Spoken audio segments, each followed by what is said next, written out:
Welcome back to another episode of Organize with Me, where I take you with me on my organizing projects.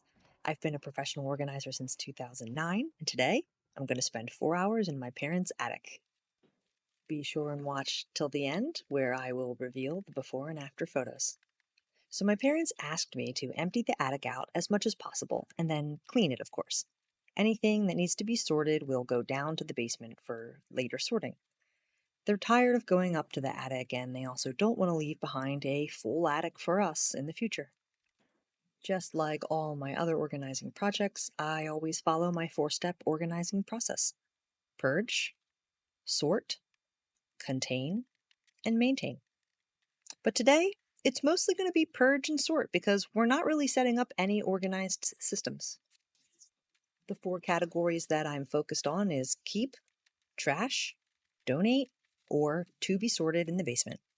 So I started by focusing on large trash and large donate items in order to make some sorting space quickly. Because this attic has such a low ceiling, I need all the room I can get.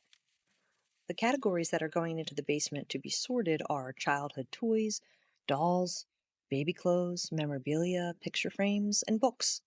My mom and I will be going through those together on camera, and if you want to check out those episodes, you can find them in the description of this video below. Luckily, most of the items are already sorted by category, so there are no miscellaneous doom boxes here. I organized this attic back in 2009 as a Christmas gift to my parents. Also, I had just started my professional organizing business, and I really needed some before and after photos for my portfolio. Before I came into the attic today, I already had a consultation with my parents, and they let me know ahead of time what they wanted to get rid of. They were already pretty aware of what was up there, and I only had to send a few photos during the session in order to ask some follow up questions. Not to mention, most attics get pretty hot and pretty cold, so you have to be very selective with what lives up there. After a few years, things can easily deteriorate. The elastic in your clothes can become brittle, paper can become dry, and you got to remember the bugs and the mice. As you can see, I'm trying to clean as I go so that I don't track dirt downstairs. I've got 2 more stories of stairs in order to get everything down into the basement. I brought up a shop vac for all the heavy duty concrete crumbles falling off the chimney, and then I brought my stick vacuum for the rugs and the dust. I have a hand vac for the quick action, and my cobweb duster handled the rest. If you haven't already noticed, we've got rugs in our attic. Those rugs were scraps left over from the basement rug install from the 1990s. And anytime you run up to the attic, it's never really a convenient time. So the rugs were always a nice added feature, especially if you're in socks or bare feet and you wanted to sit on the floor for a moment to look through what you were trying to find, especially as a kid. My parents had a lot of extra luggage and they were able to get rid of more than half, but I made sure to go through each zipper and pocket to make sure there was no personal belongings left behind. One thing I love about being a professional organizer is that it keeps me active and it keeps me strong. I didn't have any help today, so I went up and down the attic stairs at least 30 times and got a great leg workout. I am now in my 40s and my parents in their 70s, and I want to give them credit for continuing to always downsize and understand what they will leave behind down the line. Many children end up having to deal with housefuls of stuff, and it would take them forever to go through.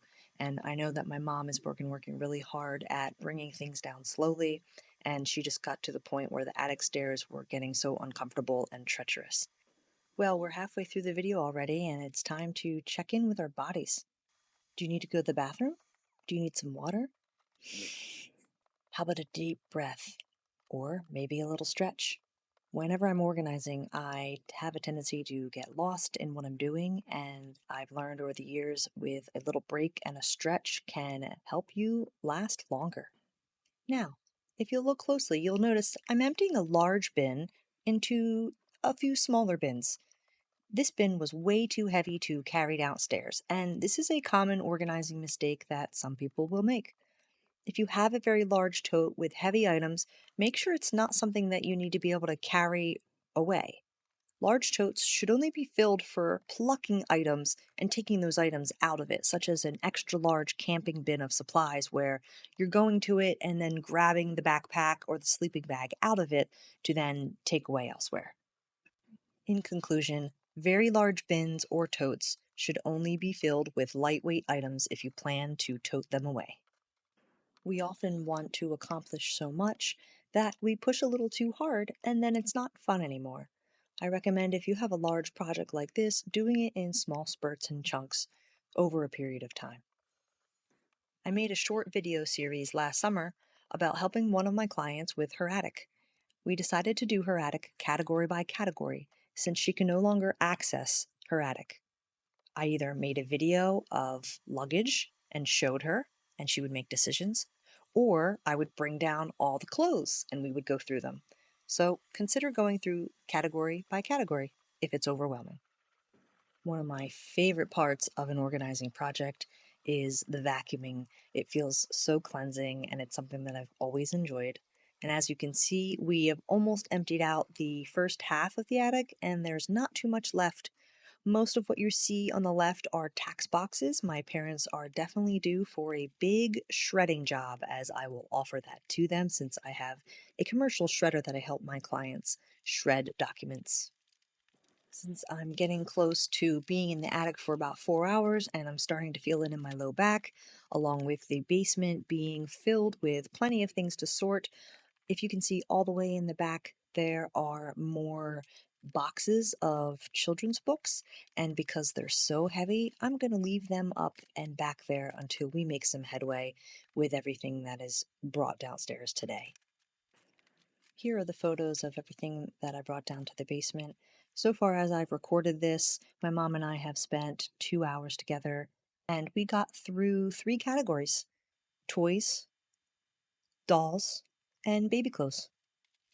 Most attics, garages, and basements take an average of 12 to 24 hours to organize. One of my top tips that I recommend if you're doing a large storage space is to remember that you're going to have a lot of cleanup and side projects, side tasks. Things like trash, recycling, giveaway, donate, finding those active projects that you ditched years ago, deciding, am I going to really install this? It's like I mentioned earlier, you don't want to exhaust yourself so much that when you're done and it's time to clean up and relocate items, you're exhausted and worn out. Give yourself space, plan ahead, but also ask for help. Many hands make light work. Well, thank you so much for watching my video today. I hope it helped you on your organizing journey. Don't forget to check out my episodes of Decluttering with my mom as we go through all of the items that I brought downstairs to the basement today. And here's my car all loaded up, ready to haul stuff away. Please enjoy these before and after photos and happy organizing.